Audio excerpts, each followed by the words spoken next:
Chers amis de Lingaero, bonjour, j'espère que vous allez bien. Me voici de retour pour un nouvel épisode dans la série Mots mal traduits par les pilotes francophones. Alors se tromper, merder, se gourer, chier dans la colle, il y a moult façons en français de parler d'une erreur qu'on a commise, mais en anglais en fait, on n'a pas de verbe en soi qui permet d'exprimer le fait de se tromper. On est obligé de passer par d'autres formules grammaticales.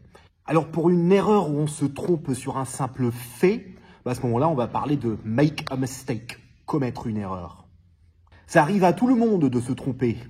Everybody makes mistakes. Si on veut dire qu'on a fait le mauvais choix parmi une sélection de choses, à ce moment-là, on peut utiliser « to get the wrong » quelque chose.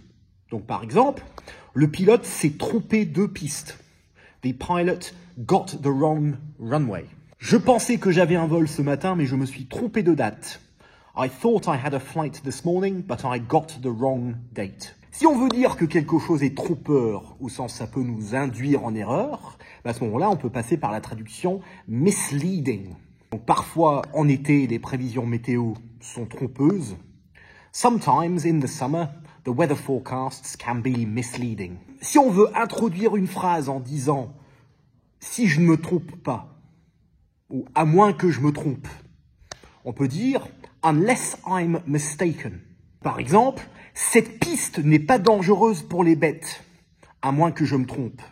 « This runway is not dangerous for animals, unless I'm mistaken ».